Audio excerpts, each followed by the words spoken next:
À quoi ça sert d'arrêter d'entreprendre quand on peut faire des trucs cool comme ça? Avoir une boutique e-commerce à moi assoirait ma légitimité de manière vraiment conséquente. On avait même hésité à prendre le statut SDF pour de vrai, en mairie. Ça pourrait quand même vachement me poser problème de commencer à faire des promesses aux gens, des promesses irréalisables. Ce qu'on s'imagine et le côté carte postale du nomade digital est très très très loin du réel. Les seules personnes qui échouent, c'est celles qui s'arrêtent.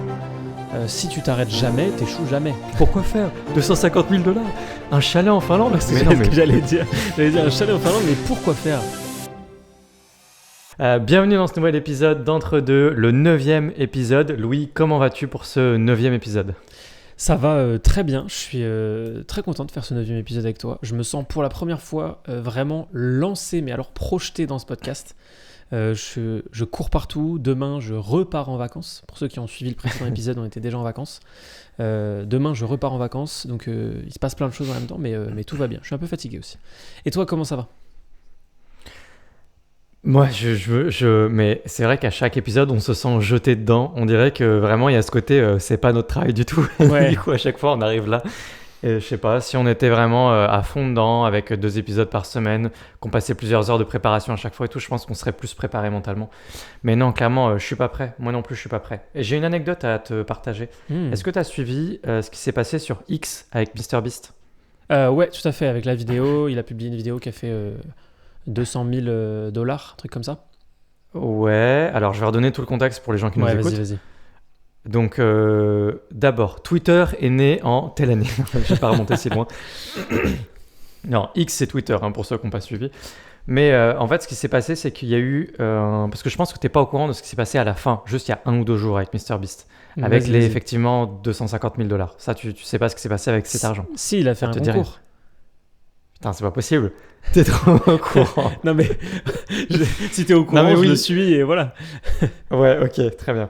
Bon, j'en parle quand même pour les gens Bien qui sûr, nous bien suivent. sûr, MrBeast, donc plus gros YouTuber au monde, qui fait un nombre de vues indécent et qui fait aussi des choses indécentes avec son argent, puisque ça lui arrive très régulièrement d'acheter des îles juste pour faire des vidéos YouTube, d'acheter des villes, d'offrir des voitures, de donner de l'argent aux gens pour rester enfermés dans une pièce, je sais pas moi, 10 000 $ la minute, enfin c'est vraiment que des trucs comme ça quoi. C'est quelqu'un qui a vraiment réussi au point d'être le youtubeur numéro 1 au monde, donc il s'appelle MrBeast, hein, vous pourrez aller voir si vous ne connaissez pas. Et ce gentil monsieur a eu une altercation avec Elon Musk, qui est donc patron de Twitter aujourd'hui, patron de X, sur Twitter, sur X, en disant, c'est Elon Musk qui a dû répondre, je crois, à un tweet de MrBeast pour dire pourquoi est-ce que tu postes pas tes vidéos aussi sur X. C'est sûr que tu ferais plein d'argent, que ce serait très utile pour toi, pour ton entreprise. Ce à quoi MrBeast a répondu, non, parce que je gagnerais rien en fait si je poste ma vidéo sur X. Ça rembourserait même pas 1% ou 10% des frais de production pour la vidéo en question. Il y a eu une altercation un peu comme ça. En gros, ils se sont embrouillés gentiment sur les réseaux sociaux. Je crois d'ailleurs que Elon Musk s'est fait ratio, il me semble. Pour ceux qui ne connaissent pas l'expression ratio, que j'ai dû découvrir il y a peut-être 2 ou 3 mois dans ma vie, c'est quand la réponse a plus de likes que le tweet d'origine. Il y a les professionnels du ratio d'ailleurs. Il y a les professionnels du ratio, c'est un monde merveilleux. C'est incroyable. X. Et du coup, finalement, ils ont fait un test. Enfin, MrBeast a fait un test et sa dernière vidéo, et c'est des vidéos à chaque fois qui font des dizaines de millions de vues, voire même plus de 100 millions de vues, 150 millions de vues. Enfin, ça fait énormément de vues ces vidéos. Il a décidé de la poster sur X pour faire un test de monétisation pour voir combien ça allait lui rapporter sur X. Donc, il a posté la vidéo et quelques jours après, il nous a donné le résultat. Les résultats a surpris évidemment tout le monde, surpris certains et moins d'autres. Certains pensent que les dés étaient un peu pipés évidemment, qu'il y a des annonceurs qui ont fait passer de la pub dessus pour faire gonfler les chiffres, que Elon Musk a fait peut-être agracier un peu MrBeast et a fait quelque chose en back-office, on ne sait pas trop. Mais dans tous les cas, il a gagné 250 000 $ avec cette vidéo qui a atteint je crois les 100 millions de vues, un truc comme ça sur X. Enfin pas loin je pense, beaucoup en tout cas, beaucoup de vues, beaucoup plus que vous et moi. 170 millions de vues, 170 millions de vues sur sa vidéo. C'est énorme. Et du coup, il a gagné 250 000 $ sur X, voilà. Et en fait, il y a quelques jours, il y a 2 jours, je viens de tomber dessus, moi. Hein, c'est pour ça que je t'en parle juste avant l'épisode. Je viens de tomber dessus, je me rends compte que du coup, lui, qu'est-ce qu'il fait, MrBeast, avec 250 000 $? Il n'ouvre pas un hébergeur WordPress, lui. Non, il n'a pas besoin de cet argent. Pourquoi faire 250 000 $? Un chalet en Finlande? J'allais dire un chalet en Finlande, mais pourquoi faire? Mais pourquoi faire? Donc lui, il a fait un concours, voilà. Et il a décidé d'offrir l'argent, gracieusement, de donner l'argent à 10 personnes. Donc 10 fois 25 000 $ pour ceux qui repostent qui riposte le tweet en question. Mhm. Je sais jamais si je dois dire tweet ou pas maintenant parce qu'officiellement il faut plus dire tweet, mais qui riposte le tweet. Donc au passage, tweet le plus riposté de l'histoire de Twitter, hein, évidemment. Et du coup, 10 personnes ont gagné $25,000, voilà, comme ça. Voilà, parfait. Voilà, donc écoute, hein, c'est pas de Bienvenue, problème. Bienvenue au 21e Donc, siècle. j'ai l'intention de faire un concours sur Twitter et je propose aux gens de gagner 25 euros. Ce serait déjà Donc, pas mal si tu fais gagner 10 Je peux fois. faire gagner 10 fois 25 euros pour reposter mon post. C'est tout ce que je ferais, moi, si je fais un concours sur Twitter. Tu te retrouverais avec 8 reposts et du coup, tu saurais pas trop comment gérer. Le tweet le moins riposté de l'histoire. Mais voilà, c'est incroyable. C'est incroyable. Enfin, voilà. Ouais, Petite anecdote, c'était passionnant à suivre. Je sais pas du tout quelle sera la suite des aventures de Elon Musk, MrBeast et X. Mais Parce que j'ai pas vu Elon Musk réagir à ça particulièrement sur les réseaux. Peut-être qu'il l'a fait, mais j'ai pas vu. il y a un antécédent sur les revenus de X. Je sais pas si tu sais, mais tous les mois, MrBeast, il redistribue ses revenus X. Non, je savais fait, pas. C'est pour ça ça part donc de il là. est resté cohérent avec lui-même et il a continué à le faire. quoi, du coup. Exactement, ça part de là en fait. Tous les mois, ses revenus X, il les publie dans son... Enfin, il faut avoir un compte premium ou le suivre de manière premium ou le suivre avec un abonnement et on a accès. D'ailleurs, il paraît que pour les youtubeurs, c'est une mine d'or de le suivre avec un compte premium parce que il publie énormément en fait de ses datas, de ses A/B tests, de toutes les conclusions qu'il tire des différents tests qu'il fait sur ses vidéos et il les publie vraiment. Il publie des captures d'écran de son dashboard YouTube. Ok. Donc je devais y aller à un moment, finalement j'ai pas eu le temps, mais ça peut quand même être un bon investissement qui coûte $10 par mois je crois. Puis il donne des bons conseils après, hein, MrBeast pour réussir Ah ouais. sur YouTube, évidemment, on pourra en parler. Je te laisse en parler d'ailleurs. Je vérifie juste si j'ai tellement l'impression que ma caméra est pas allumée. J'ai un doute. MrBeast, au-delà de extrêmement bien réussir en tant que youtubeur, effectivement, il diffuse aussi beaucoup. Il est passé dans pas mal d'émissions, en tout cas pas mal de vidéos d'autres créateurs où il explique comment il a fait, il explique à quel point il A/B teste, il explique que parfois il fait jusqu'à 10 voire 25 miniatures pour une seule vidéo et qu'ensuite il l'A/B teste vraiment. Enfin, vraiment, c'est le gars qu'en fait il n'est pas possible de dépasser puisqu'il est tellement acharné qu'un perfectionniste passe pour un bouseux à côté. Un mec qui fait les choses à l'arrache, il fait les trucs tellement à fond qu'on se dit que ça n'a pas de sens, mais en fait il est numéro 1 quand même. Moi j'ai une petite question pour toi Alexis. J'allais dire juste par rapport à Ouais. MrBeast, ta question en rapport avec MrBeast ou Ouais, bien sûr. Ah ok. Moi j'allais dire juste le conseil que moi j'ai retenu vraiment de MrBeast, le plus structurant pour si vous êtes youtubeur ou que vous voulez devenir youtubeur. C'est souvent vous entendez le fond est plus important que la forme. Lui, ce qu'il dit, c'est que la forme est plus importante que le fond. Donc, ce qu'il vous dit de faire, c'est de réfléchir à votre titre de vidéo et à votre miniature avant même la vidéo. Ouais. C'est-à-dire que tous les sujets de vidéo que vous choisissez de traiter, c'est uniquement d'abord le titre et la miniature. Et quand vous avez ce couple parfait, à partir de là découle la vidéo et pas l'inverse. Et c'est vrai qu'on fait tous l'inverse. Et moi, je suis le premier à faire ça, notamment parce que j'ai des problématiques de référencement de vidéos et tout. J'ai des sujets, enfin, on fait des tutoriels. Donc, je dis pas que je vais forcément appliquer exactement, mais ces conseils sont applicables pour nous aussi. Hein. C'est juste que on fait souvent du contenu avec une logique un peu différente quand on fait du référencement. Ouais. Et pour moi, quand tu fais du divertissement, c'est facile d'appliquer ce qu'il a dit si et seulement si la condition sine qua non, une toute petite condition, on réunit une condition qui est une quantité astronomique d'argent. Parce que évidemment, si on se pose toi et moi 1 heure et qu'on se dit ok, sur quelle vidéo, on pense juste miniature et titre, sur quelle vidéo les gens cliqueraient? Moi, je pense que je peux aller super loin dans la réflexion, tu vois, sur vraiment des trucs où c'est n'importe quoi. Mais très très vite, il y aurait la limitation budget de la vidéo qui viendrait. Lui, il n'a pas cette limitation. Ça lui pose pas de souci. S'il se rend compte que la vidéo va lui coûter $2 millions, bah ok, c'est budget pour une vidéo. Donc, je suis d'accord avec ce conseil. Et en même temps, je me dis, c'est un peu facile pour lui de dire ça, quoi. Parce que lui, il peut imaginer n'importe quoi et ensuite le faire. Ouais, mais ces conseils restent applicables à ton échelle ou si tu tiens compte de ton budget et tes moyens. Mais bon, finalement, tu peux faire. C'est vrai que moi, je donne ce conseil-là. Enfin, là, j'en parle sur le podcast. Je ne l'ai jamais appliqué concrètement. Je suis repassé devant ce conseil récemment sur un tweet de quelqu'un et je me suis dit, putain, c'est vrai que ce serait bien que je sais. Et en même temps, je comprends la logique. Le problème, c'est que ça me pousse à faire des vidéos qui me prennent plus de temps, d'énergie. Ouais. Et c'est vrai que c'est pas ma logique aujourd'hui et donc c'est compliqué. Je n'essaie pas de bombarder de vues. Et en même temps, si vraiment j'arrivais à faire des milliers et des milliers de vues de plus que ce que je fais maintenant, ça aurait sûrement un impact très bénéfique sur mon business. Du coup, c'est assez difficile de choisir. parce que c'est pas comme ça que je travaille maintenant, donc Ouais. bon.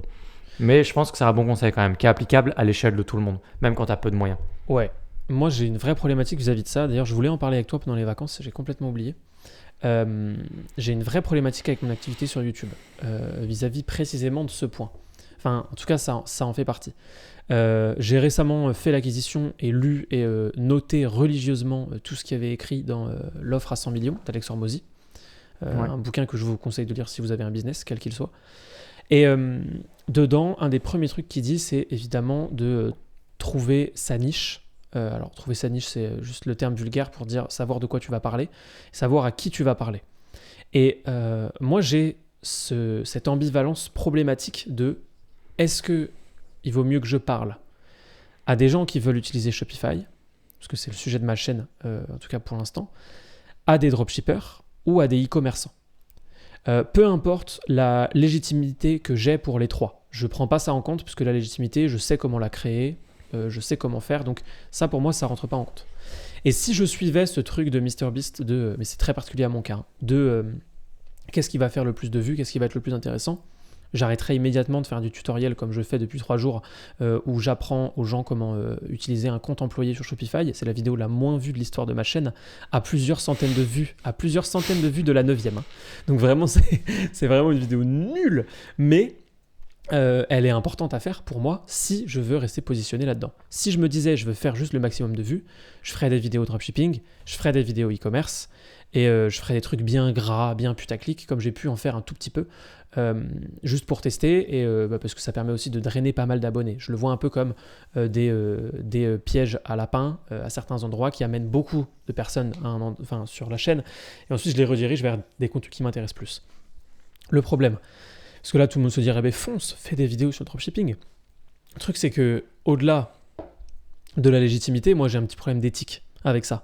Je sais, on dirait que j'ai absolument aucune éthique dans ma vie, et pourtant, ça pourrait quand même vachement me poser problème de commencer à faire des promesses aux gens, des promesses irréalisables de type 1 million d'euros la première année ou 10 000 euros dans un mois.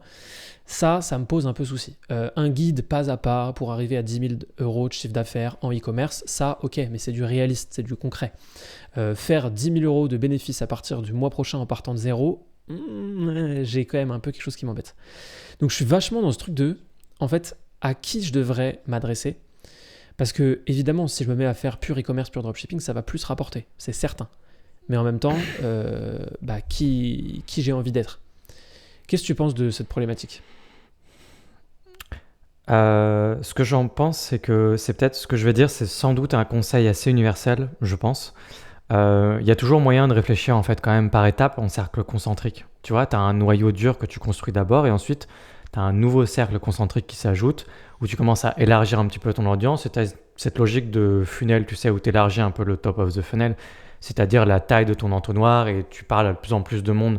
Au début quand même, quand tu commences, tu essayes d'asseoir une autorité dans un marché de niche précis et c'est ce que tu fais là en faisant des tutoriels Shopify.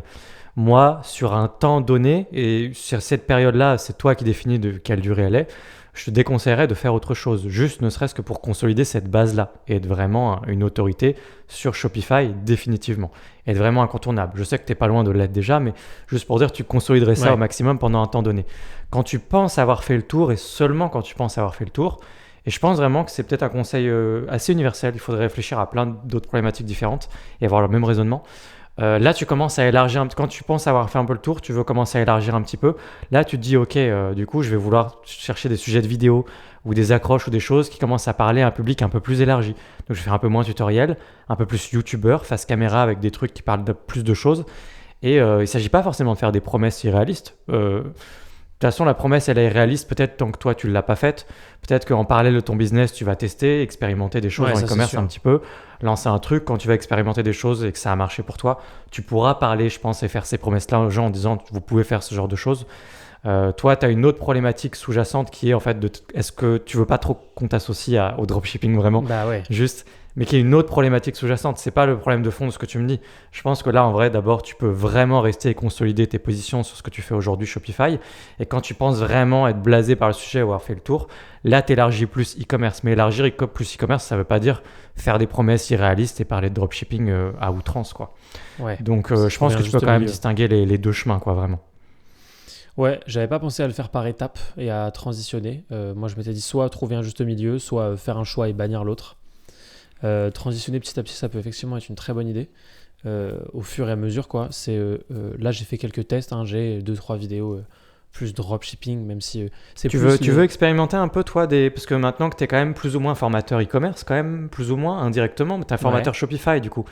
Est-ce que tu as envie de faire des expériences e-commerce un peu pour pouvoir les documenter avec tes élèves et les gens qui te suivent? Alors oui, et là les gens vont croire que c'est scripté, mais tu viens de me faire une magnifique passe décisive pour un truc que je voulais t'annoncer. Cette année, en 2024, j'ai prévu de lancer un e-commerce. Et cet e-commerce, Alexis, c'est un jeu de société. D'accord. En fait, donc là déjà tu tombes encore plus des nues. Là il y a 2 infos. Non seulement c'est un e-commerce, mais en plus c'est un jeu de société. Ça n'a plus aucun sens. Louis serait presque de gauche. Non, en plus j'ai un créateur en tête qui a fait ça récemment, Bruno Maltor. Il y a quelques mois, quelques temps, il avait lancé un jeu de société. Ok, j'ai pas vu du tout. Moi, j'ai envie pour 2 raisons. Premièrement, parce que avoir une boutique e-commerce à moi assoirait ma légitimité de manière vraiment conséquente dans ma niche. Ah oui, c'est de la même façon que moi, j'ai hésité beaucoup à refaire du freelancing WordPress. C'est le même sujet en fait. Exactement. Et toi, faire du e-commerce vraiment en parallèle, ça fermerait beaucoup de bouches, je pense. Ouais, et c'est important clairement. pour toi aussi, pour te sentir juste mieux et tout, tu vois. Moi, je me sens mieux parce que mon storytelling... Enfin, je me sens déjà bien parce que mon storytelling, il est rodé. Si t'élargis en particulier, au-delà de la formation Shopify, ouais. C'est plus dans ce sens-là. Oui, c'est vrai. Et donc, ce que je veux lancer, c'est un jeu de société, mais pas n'importe quel jeu de société. C'est le jeu que moi, j'aurais rêvé d'avoir depuis des années et des années. C'est tout simplement... Quitter la rat race. Non, ça va. Ça, moi, je m'en suis sorti, mais vous, restez-y. Je préfère qu'on soit pas trop.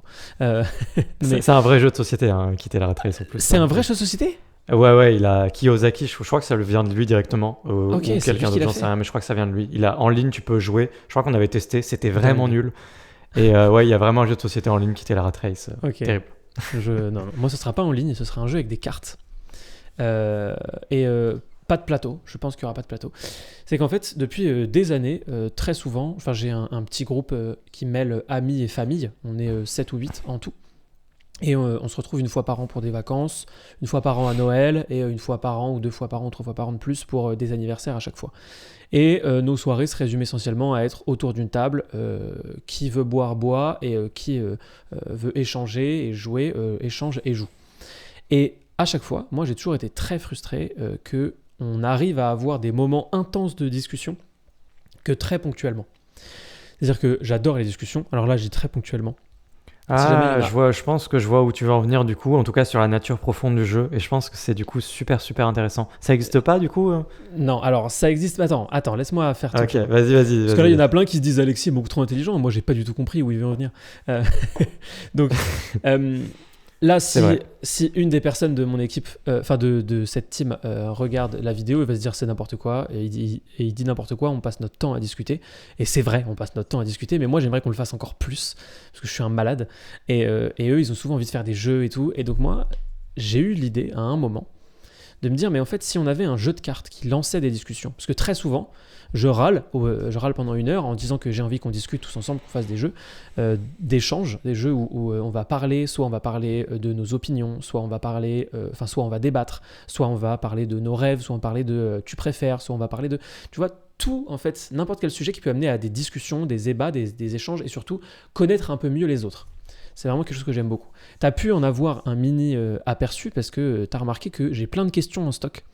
De moins en moins avec vous, parce qu'on s'est quand même pas mal vu, mais il y a plein de questions que je vous ai posées de temps en temps qui ont amené à des discussions sur est-ce que donc en définissant ce qu'est la jalousie par 3 prismes précis, je vous avais demandé si vous étiez jaloux. Il y avait jaloux des autres, jaloux en amour, jaloux en amitié. Et tu vois, et je vous avais posé plein de questions comme ça à différents moments. J'ai plein de questions en stock que j'ai dans ma tête depuis des années. Moi, je pense qu'il en reste beaucoup encore. Il en reste énormément. Mais je me suis rendu compte qu'avec ChatGPT, il y avait moyen de faire un jeu de société carrément énormissime, conséquent, et surtout qui n'existe pas. Alors quand je dis qu'il n'existe pas, la première chose que ma cousine d'amour m'a répondu immédiatement, c'est il y en a déjà plein. Alors il y en a déjà plein peut-être, mais c'est des jeux de société de niche. C'est-à-dire qu'il n'y en a pas un qui domine le marché de ce type de jeu et qui juste est sous tous les Cluedo qui sont dans tous les placards de France. Et moi, ça me donne vachement envie parce que c'est un jeu que je rêverais d'avoir. Je sais que je suis pas le seul. Et c'est un jeu qu'on pourrait tous avoir chez soi, piocher une carte de temps en temps, discuter en groupe, à deux, pour apprendre à se connaître, pour discuter, pour avoir des bons moments. Donc ça en est pour l'instant au stade d'idée. Là, globalement, tu as à peu près tout ce que j'ai dans la tête. J'ai quand même une idée du design des cartes, une idée de pas mal de choses et tout, mais j'ai envie de faire ça cette année. Ok, je pense qu'on a notre idée de business. Fin du podcast. Du podcast, merci à tous d'avoir suivi. Merci. Du coup, l'appel à l'action de fin de podcast, évidemment, qu'on aurait dû faire au début de toute façon. On est encore au début du podcast, profitons-en. On va répondre à vos questions tout à l'heure. On a évidemment 2-3 questions. On prendra quelques-unes de vos questions, mais on n'en a pas énormément en stock d'avance. Donc, comment ça fonctionne ? Vous avez juste à poser vos questions sous les vidéos YouTube. C'est principalement là que les gens le font. Vous pouvez aussi poser vos questions au même endroit où vous laissez un avis 5 étoiles. Par exemple, au hasard sur Apple Podcast ou Spotify.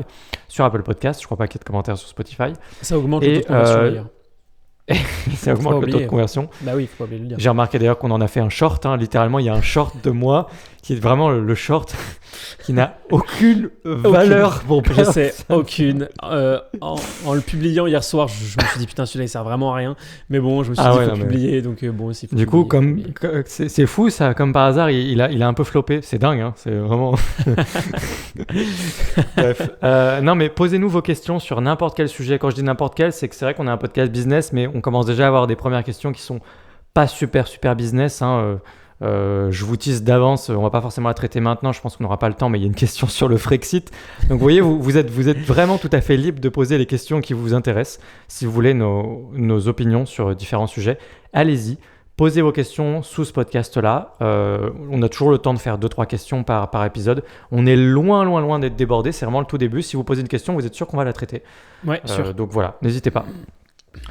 Et donc je suis complètement parti en tangente là-dessus, mais je sais même plus. Oui, ton idée de business, quoi, que c'était. On n'a pas besoin de faire idée de business, du coup. Oui, ton idée. Oui, ton idée de business, oui, bon. On n'a pas besoin de faire idée de business là, du coup, à la fin, je pense qu'on l'a. On peut. Par contre, c'est pas pour l'audience. Tu la gardes pour toi, celle-là. Oui, je la garde pour moi. Bon, là, c'est trop tard, mais je pense que mon cerveau malade sera bien supérieur à tous ceux qui tenteront de le faire. Donc, vous pouvez le faire si vous voulez vous amuser. Mais en tout cas, c'est un de mes projets 2024. C'est une très bonne idée. Du coup, je me suis jamais posé la question de est-ce que ce type de jeu de société existe. Je sais pas si ça existe ou pas. Même quand ça existe déjà, il y a toujours moyen qu'il existe plusieurs jeux de société qui cohabitent. Bien sûr. Libre concurrence. Mais dans tous les cas, sur le principe, moi, je trouve que c'est une très très bonne idée. C'est un jeu qui se sortirait assez facilement et que tu pourras avoir éventuellement des éditions un peu comme tout ce qui est Monopoly, etc. Avec par exemple des éditions plutôt polémiques. Tu vois, tu pourrais faire des éditions. Tout à fait. C'est-à-dire que tu as un truc qui est d'abord assez cool. L'édition polémique, ça va être plus des questions politiques, que ce que vous pensez de la peine de mort, qui peuvent être déjà des questions dans le jeu de base, mais qui pourraient être là dans le jeu polémique. Tu vois, les relations hommes-femmes. Est-ce qu'un homme peut vraiment être ami avec une femme? Tu vois, ce genre de questions en soirée, pour une édition polémique, c'est parfait. Tout à fait. Et en fait, à l'intérieur du jeu, j'ai prévu de faire des sections avec justement différents types. J'aime bien les tu préfères déjà. Parce que les tu préfères, ça peut mener quand même à des grands débats quand c'est bien trouvé. Parce que si c'est tu préfères... J'avais donné un exemple qui peut en fait carrément mener à un grand débat. Si tu préfères Batman ou Superman par exemple, pour les gens qui sont à fond, comme je peux l'être, ça a déjà mené à de très grands débats. Un des plus grands débats que j'ai vécu de ma vie avec un tu préfères, personne ne s'attend à ce que je vais dire, c'est un tu préfères avec le jambon blanc et le jambon sec.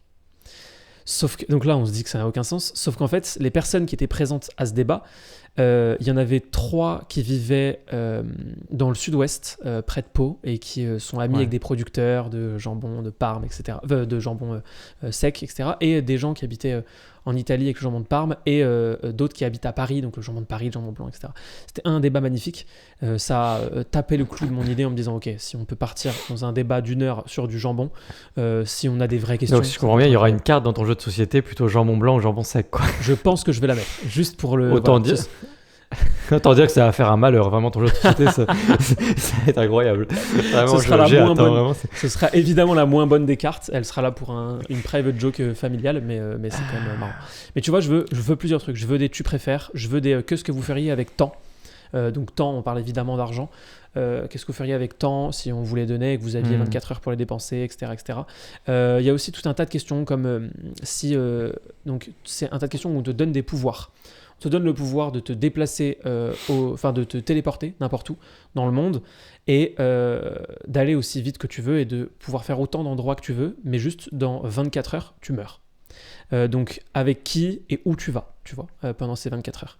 Et ça, c'est le genre de questions que j'aime beaucoup. On apprend beaucoup sur les gens, on échange, on débat. Il y a souvent des idées nulles à chier, donc après on confronte. Et on dit mais non, mais tu viens de perdre 1 heure avec un tel, alors que, enfin, tu vois, ça crée quand même des trucs. Ok, j'ai une proposition pour toi du coup. Avec plaisir. Le jour où ton jeu de société sort, on fait une partie pour un podcast. Alors ça me fait très plaisir. Oui, on va avec faire un grand podcast plaisir. entier, on y jouera pendant 1 heure, 1h30. Avec grand plaisir. Voilà. Avec l'espérance vraiment que ça générera qu'on sortira la carte du jambon blanc ou jambon sec. Donc je ne répondrai pas à cette question d'ici là, je garde le suspense. Je sais, le suspense est total. Vous voulez savoir si je préfère le jambon blanc ou le jambon sec, mais j'y répondrai uniquement pendant cet épisode, le jour où on aura le jeu de société, parce que si je comprends bien, ça peut être... Non, t'as dit dès cette année, peut-être d'ici la fin de l'année, ça pourrait ? Le but, c'est que ça sorte cette année, ouais.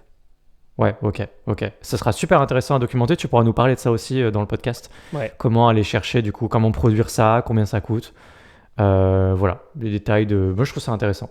Et tu vois, tout mon point de ce que je disais l'autre jour, finalement, à quoi ça sert d'arrêter d'entreprendre quand on peut faire des trucs cool comme ça ? Ça ne s'arrête jamais. Il n'y a jamais de fin. Non, mais d'accord. Mais ça, c'est un side project, quoi. Mais oui, mais tout ce qui... C'est toujours des side projects, si tu veux, mais c'est quand même... tu entreprends quand même, tu fais quand même des... Donc on est d'accord que tu n'arrêteras jamais d'entreprendre. Il y a toujours... Si, j'arrêterai. Très bien. C'est faux. Mais c'est pas grave. Cette information ne me plaît pas, donc elle est fausse. Elle est absolument fausse, mais très bien. Écoute, on en reparlera dans 10 ans pour le 1400e épisode. Espérons, dans le chalet. Ouais. Moi, j'ai une petite question, Alexis. Ah oui, pardon. Okay. Non, attends, on va d'abord passer aux questions de bah non, mais ça dépend si ta question... Attends. Je te fais un challenge. Je promets de répondre en moins de 30 secondes à ta question. C'est-à-dire, je mets un chrono et je dois répondre en 30 secondes. Ouais, mais je suis hyper déçu. Moi, j'ai envie que ce soit une longue discussion et tout. Mais juste pour la blague, on va le faire parce qu'en plus, ma question va faire que tu vas te donner un plaisir jouissif et immense à y répondre très rapidement. Est-ce que Dubaï te manque, Alexis ? Non. Question des viewers. Parenthèse dans la parenthèse, c'est vrai que du coup, le podcast précédent qu'on a fait sur Dubaï, j'ai vraiment l'impression qu'on l'a fait un peu trop tôt et il y avait vraiment d'autres choses à dire sur Dubaï. Ouais, mais on va en parler. On va sûrement en parler. Je sais pas si on en parlera maintenant. On va laisser reposer un petit peu parce qu'en plus, si on parle de Dubaï à chaque épisode, on n'a pas énormément d'épisodes dans le podcast. On a quand même souvent parlé de Dubaï, j'ai l'impression. Donc, on va se laisser du temps, toi et moi. Et on reviendra sur Dubaï. Mais il y a des trucs à dire en plus, effectivement. Je te propose de passer aux questions des auditeurs. On reviendra peut-être sur Dubaï si on a le temps dans cet épisode. Je sais pas si on aura le temps à la fin. Parce que déjà, les questions là, elles vont durer 10 ans avec nous. Mais allons-y. Alors, allons-y. Donc, je prends vos questions. On a une question déjà. Alors, le commentaire est un peu long. Je pense que l'idéal, c'est quand même de lire tout le commentaire pour avoir un maximum de contexte.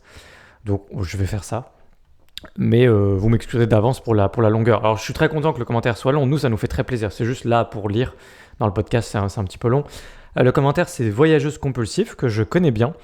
Donc, petite question pour Alexis. La question d'après, l'introduction sera plutôt question pour Louis. Donc, comme ça, on a la parité. Petite question pour Alexis.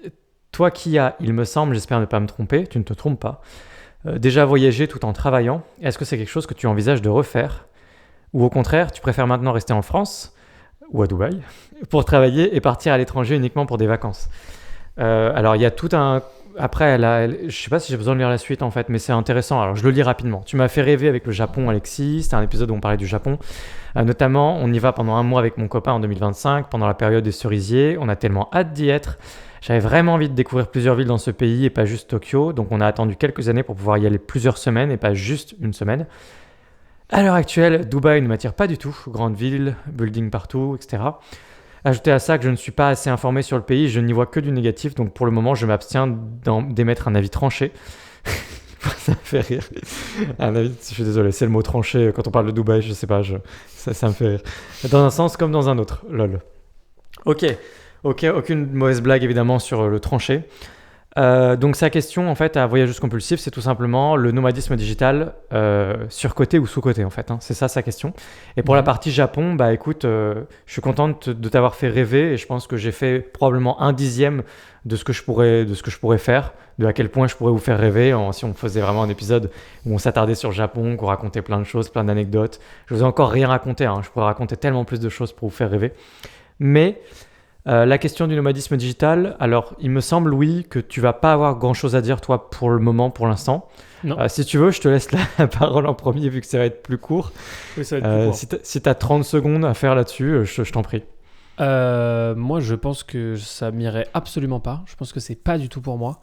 Je pense que c'est surcoté pour les personnes comme moi qui ont besoin d'un cadre. Moi, j'applique pour ceux qui suivent vraiment bien le podcast, vous le savez, moi, j'applique un mantra qui est le tout ou rien. Et si dans ma journée, j'ai les pieds dans le sable, on est sur du rien. On n'est pas sur du tout. Et tout, c'est tourner des vidéos, travailler, répondre à des mails, faire un live dans le magnifique groupe d'Alexis, Freelance Pro. Vous pouvez aller vous inscrire. C'est ça. Donc, moi, c'est l'un ou l'autre. Je peux pas faire les deux. J'en suis incapable psychologiquement. Oui, tu pourrais essayer de... Non, j'en ai rien à foutre. Ça fonctionne pas sur moi. Tu vas même pas essayer, c'est ça. Tu t'essayeras pas. J'ai même pas envie d'essayer. T'es pas parti pour, de toute façon. D'ailleurs, t'as vraiment envie, tu veux t'installer à l'étranger, mais c'est pour t'installer, quoi. C'est pour t'enraciner. Exactement. C'est pas pour, ouais. Exactement. Moi, j'ai vraiment un immense plaisir à être dans mon chez-moi, confortable, que j'ai build avec de l'argent et du temps. Oui, parce que j'allais dire du sang et de la sueur, mais non. C'est uniquement de l'argent et du temps. Donc non, c'est pas pour moi. Je pense que les types de personnalités comme la mienne, c'est pas pour eux. Ça m'irait pas. J'ai besoin de mon confort. J'ai besoin de me sentir chez moi. Mais par contre, je comprends que ça puisse séduire énormément de personnes parce que lire un livre sur du nomadisme digital ou regarder un film, ça me donnerait carrément envie. Ouais, bah ça te transporte complètement en fait. Parce que tu as évidemment l'imagerie du monde entier pour jouer avec.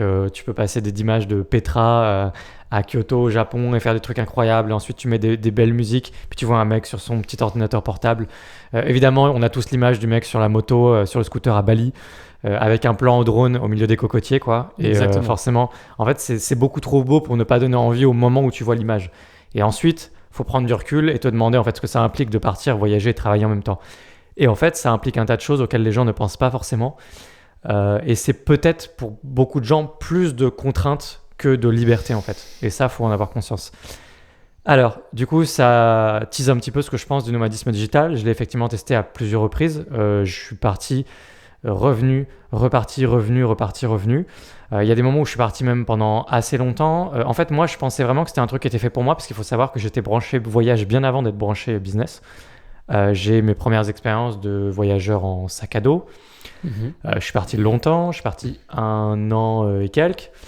Quand je suis revenu, du coup, je me suis dit, il faut que je trouve un petit travail, etc. Et l'idée, c'était de mettre de côté pour pouvoir repartir. On voulait repartir, ensuite faire des vidéos en voyage. On y avait pensé, tu vois.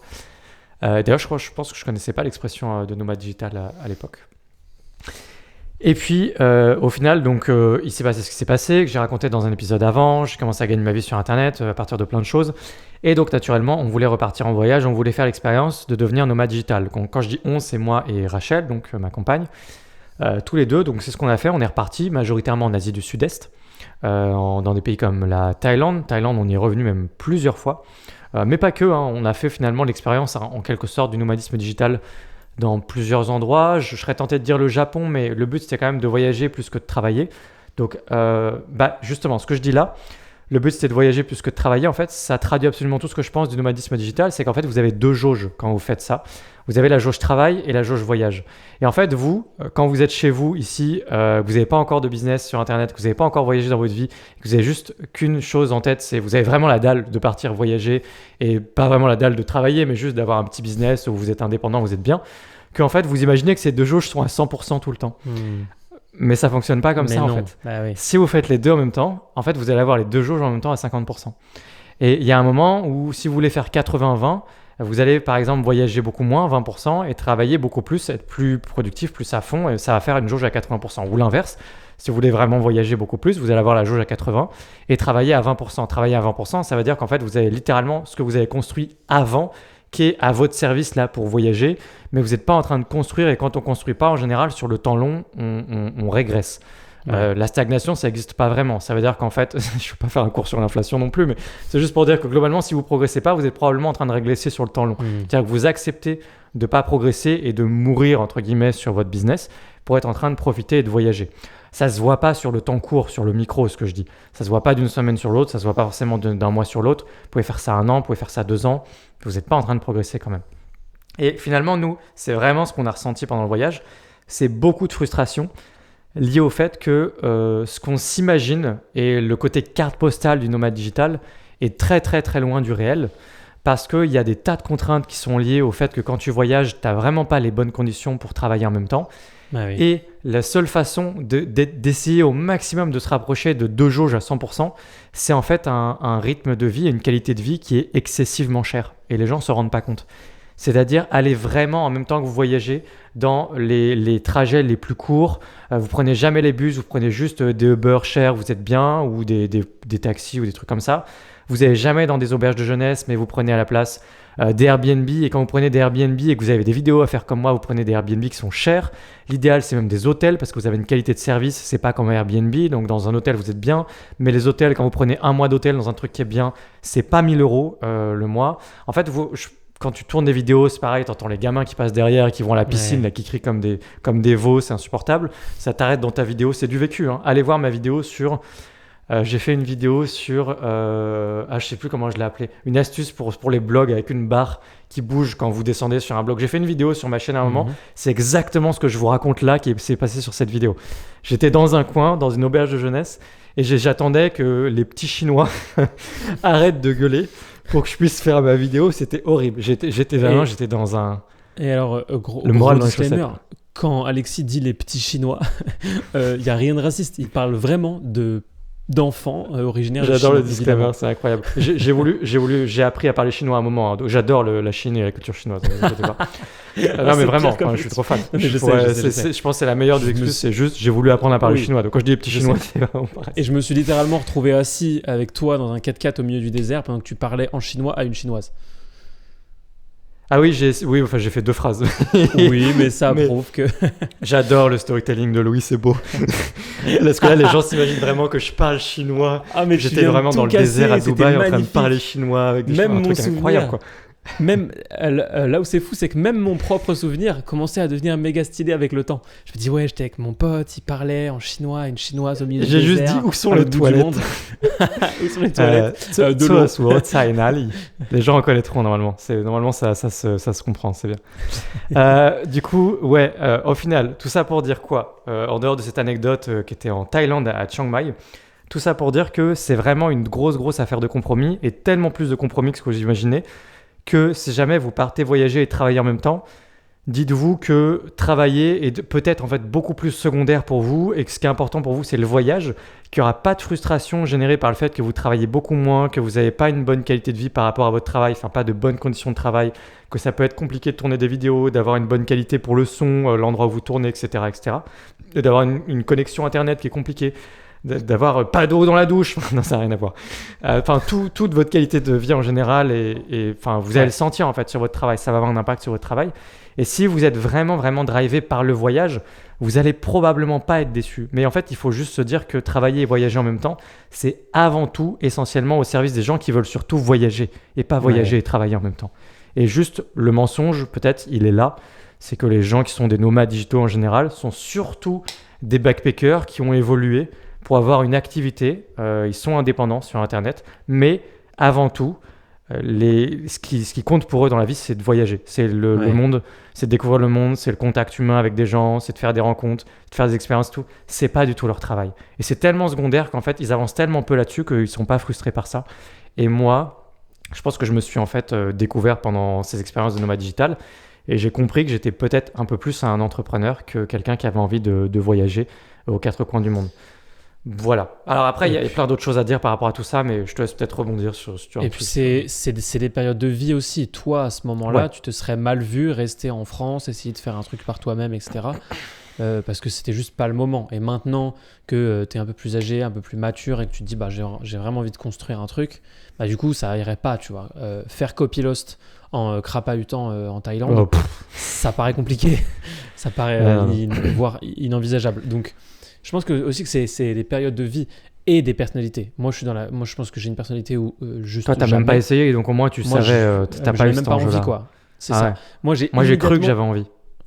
Moi, j'ai immédiatement eu ce truc de ça va être une galère, mais C'est alors une galère. sans nom. Et du coup, ça me donne pas envie. Je préfère voyager 1 ou 2 fois par an pendant une Mais en plus, semaine. il y a même ou des deux sans problèmes mon dont on ordi. parle jamais, quoi. Le fait de se connecter en étant au Cambodge ou je sais pas où, il y a PayPal t'emmerde tout le temps en disant même mesure de sécurité, on te laisse pas te connecter. Il fallait que j'essaie d'utiliser un VPN, le VPN marchait pas. Enfin là, tu vois, je suis en train de revivre en même temps que j'en parle, c'est pour ça que je parle à travers maintenant. C'était une catastrophe. Il y avait vraiment des trucs qui étaient horribles tout le Ouais, temps. ça, Et je comprends. j'étais en train de rêver chez moi en me disant oh, j'ai un bureau qui monte et qui descend pour pouvoir Bah bosser ouais. debout sur un tapis de marche ou assis chez moi. Ah, j'ai 2 écrans chez moi. Ah, j'ai une vraie caméra avec un vrai décor chez moi. Ah, j'ai ceci, cela. Et en fait, je voyais bien que ça allait pas, quoi.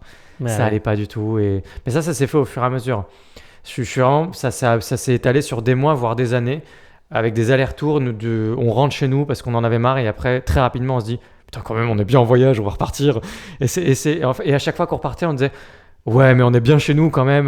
Là, Ouais. ça le fait pas trop, on peut pas trop bosser et tout. Et en fait, petit à petit, vraiment la tendance s'est inversée. De plus en plus, on est bien chez nous, on a envie de bosser, d'être confortable, et de moins en moins, on veut être en voyage. Euh, Par contre, en tenant compte du fait que ça veut pas dire qu'on n'a pas envie être à l'étranger et voyager, c'est différent.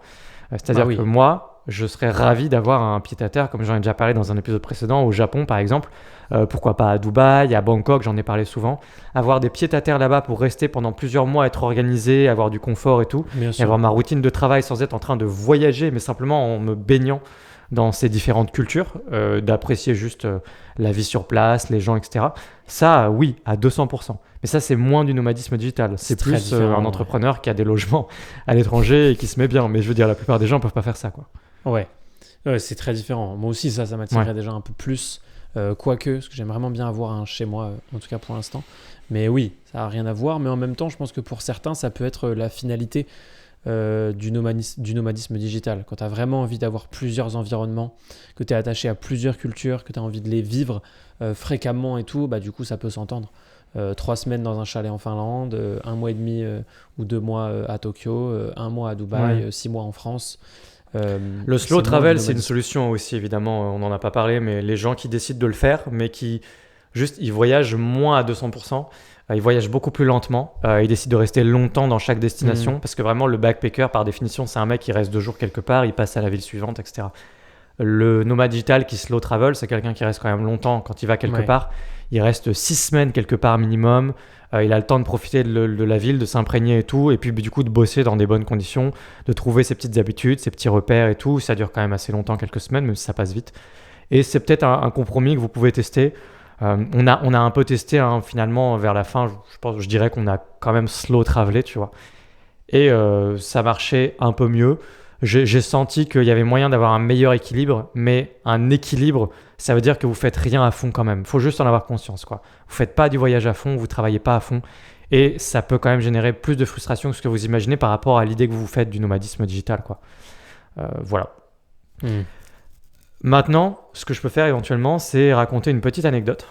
Mhm, avec plaisir. Une anecdote de nomade digital qui n'était pas encore un nomade digital. On est parti il y a quelques années. En fait, on avait nos débuts, c'était vraiment nos tout débuts. On venait à peine d'avoir un produit en dropshipping. On a une boutique, on avait fait du SEO. À la base, c'était un blog de café qu'on avait tourné en boutique parce que comme on avait appris à faire un blog qui marchait un peu, on avait généré du trafic là-dessus. On s'est dit, on va ajouter une boutique là-dessus. Et comme naturellement, on n'avait pas d'argent, pas de moyens, rien de spécial, enfin, on s'est juste dit de manière évidente, on va faire du dropshipping pour démarrer comme ça, ce sera parfait. Mhm.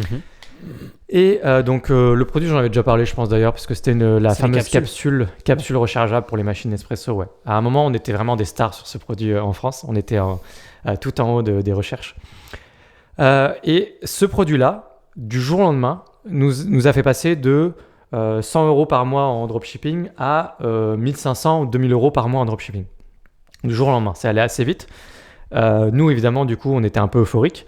Donc, qu'est-ce qu'on a fait? On s'est projeté assez rapidement. On s'est dit, écoute, là, les bases, elles sont là, c'est solide. On va partir en voyage, du coup. Allons-y, parce que là, en fait, notre situation, elle ressemblait à rien. Concrètement, on vivait juste encore chez nos parents à ce moment-là. T'as remonté il y a pas mal d'années. C'était parce que moi, je suis resté jusqu'à assez tard chez mes parents, mine de rien. Donc ce que je vous dis, ça remonte à 2018. Je crois que c'est 2018. Je suis pas sûr. Non, c'est 2019. C'est encore plus honteux. Ah waouh, ok. Ah c'est marrant parce que... Non, c'est 2018. Non, c'est 2018 ce que je vous dis. Non, c'est 2018. Ouais. Ok. Ah, c'est marrant. C'est après à la fin de... je suis pas sûr. Au pire, sinon ça intéresse pas les gens que je cherche la date. Donc, suite de l'histoire. Je suis parti de chez mes parents en 2018. T'es parti très tôt. Moi, je suis parti très tard. Je crois qu'à 25 piges, 26 piges, je crois que je faisais encore des allers-retours chez mes parents. Parce que je suis resté assez tard déjà par rapport à mes études supérieures. Je suis resté jusqu'à pas mal tard. Après, avec les projets, j'ai fait d'autres études et tout. Et je gagnais pas ma vie. Et du coup, je restais chez mes parents et tout. Donc, je suis resté jusque tard, moi, clairement. Ok, ouais. Moi, j'ai signé mon premier appart le jour de mes 18 ans. Ou le lendemain, ou le surlendemain. On dirait que vraiment, tout ce que je fais par rapport à tout ce que tu fais, c'est trop drôle. Le parallèle, il est incroyable. Parce que quand je vois la vitesse à laquelle tu réussis ta chaîne YouTube, ton activité de formation et tout, et moi, le truc s'étale sur des années, et toi, je vois que je shortcut le truc à mort. En fait, on dirait que... En fait, Louis, il est en train de speedrunner ma vie, quoi. Vraiment. Louis fait un speedrun. Tiens, je ferais bien un hébergeur Shopify. Un hébergeur Shopify, sauf que lui, il va le réussir dans 6 mois, quoi. Ouais. Voilà. Dans 1 an, je le vends 100 M. Voilà, fin. L'humiliation est totale. Non, alors du coup, pour reboucler sur... qu'est-ce que je disais ? Donc ouais, on est parti... on s'est dit justement qu'il était temps qu'on vole de nos propres ailes. On s'est dit le rêve, c'était évidemment de devenir nomade digital. C'était faux, évidemment, je viens de vous l'expliquer, mais on pensait que c'était le cas. Donc, ce qu'on a fait, c'est qu'on est resté quelques mois à peine ensemble chez ma mère. Et puis, on est parti en Thaïlande. On est parti en Thaïlande avec ce business-là. À peu près rien d'autre. Je crois que Rachel faisait un petit peu de rédaction à ce moment-là, mais je crois que c'est arrivé un petit peu plus tard. Je mélange un petit peu les souvenirs. Et donc, on s'est installé dans un Airbnb, c'était un condo à Bangkok.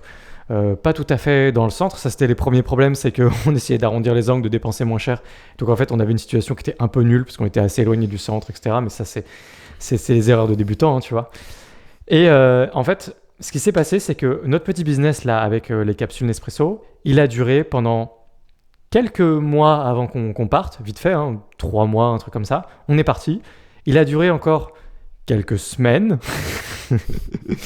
Et puis ensuite, ça marchait de moins en moins bien. Petit à petit, tu vois, ça marchait un peu moins. Là, aujourd'hui, un peu moins de ventes. Et puis le lendemain, encore un peu moins de ventes. Et puis en fait, on vendait de moins en moins de capsules. Et en fait, c'était en train de plus marcher du tout. Sauf que c'était notre seule source de revenus. Je vous parle en chiffre d'affaires, pas en bénéfice. Et on était 2 à vivre. Et on était à l'étranger. On n'a rien. On a juste nos parents en France. Mais on n'a pas de logement. On n'a pas de situation. Rien du tout. On avait même hésité à prendre le statut SDF pour de vrai, en mairie. Parce que c'est un vrai statut qui existe. Wow. Bah, tu peux, il y a plein de nomades digitaux, je pense que c'est ça qu'ils font, ils prennent le statut, mais ça s'appelle pas ça SDF.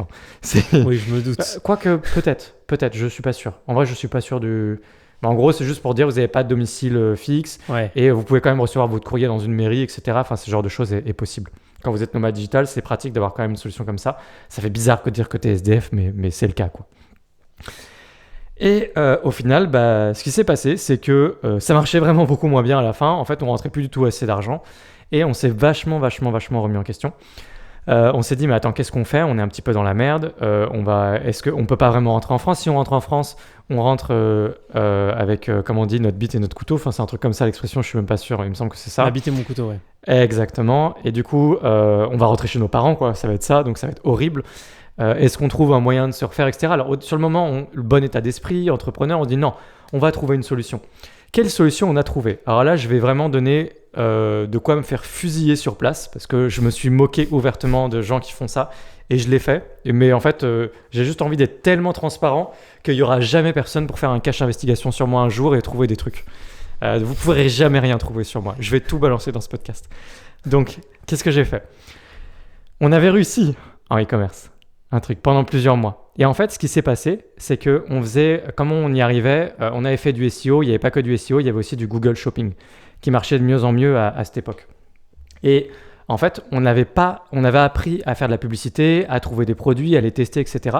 Mais comme on vivait sur cet argent, on ne pouvait pas réinvestir du tout cet argent, on était juste en train de le consommer. Absolument tout ce qu'on gagnait, on le consommait pour pouvoir vivre en Thaïlande. Du coup, on n'avait pas une thune et le fait que ça baisse légèrement, en fait, on était complètement pris à la gorge et on pouvait absolument pas appliquer la moindre stratégie, on pouvait pas tester d'autres produits, faire plus de publicité, on pouvait rien faire, enfin on était vraiment coincés. Et donc on s'est dit quoi ? On s'est dit, écoute, on sait faire cette stratégie, on sait trouver des produits, on voit comment trouver les produits, on voit exactement comment faire de la publicité sur Google Shopping, comment vendre, on voit aussi comment faire du SEO d'ailleurs, puisqu'on commençait à en avoir un peu, on en a eu beaucoup plus par la suite, etc. etc. Donc on s'est dit quoi ? On s'est dit, comment on fait pour trouver de l'argent magique ? On va faire une formation. On s'est dit qu'on allait faire une formation. Aïe. Ouais, je l'ai fait. Et il y a des gens, les toutes premières personnes qui ont connu ma chaîne YouTube WordPress, les toutes premières personnes, je me rappelle d'un gars qui s'appelle Mehdi qui me suivait au début, je sais pas s'il écoutera ce podcast. Ces personnes-là sont au courant. Ils ont vu le truc passer, mais on parle de quelques dizaines de personnes maximum qui sont au courant, qui ont vu le truc passer en 2019. Oui, c'était en 2019 du coup. Et pas après, ou pas avant, je sais pas ce que je voulais dire.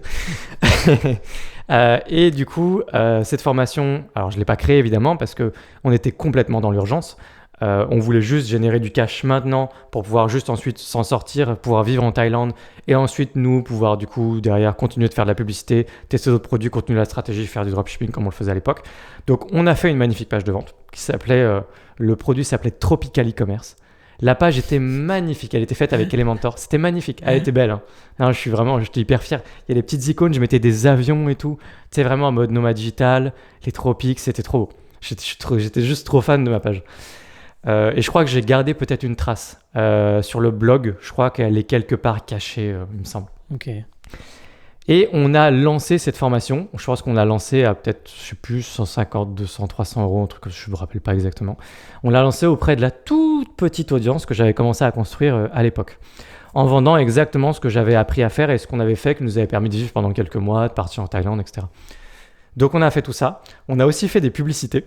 On a tourné des publicités. Et Elles doivent être géniales ces pubs. Hein ? Elles doivent être géniales ces pubs. Bah non, mais c'est qu'en fait, on a essayé de mettre en avant la vie du nomade digital. Donc, on a tourné des vidéos à différents endroits. Il y en avait une, c'était sur un parking dans notre condominium. Il y en a une autre, c'était au niveau de la piscine qu'on avait dans notre hôtel. On avait une piscine qui était trop bien. Et on était dans la piscine et on a fait la vidéo. C'est vous Ouais. vous que tout le monde voit tout le temps. Là, bonjour, tu vois, j'ai réussi, je suis devant ma piscine. Si tu veux Oui, savoir alors faire moi, comme du coup, c'était quand même avec un ton Alexis FH. Donc, moi, je suis pas un ton outrancier, mais c'était exactement ça, c'était la même chose. Mais avec mon ton à moi, quoi.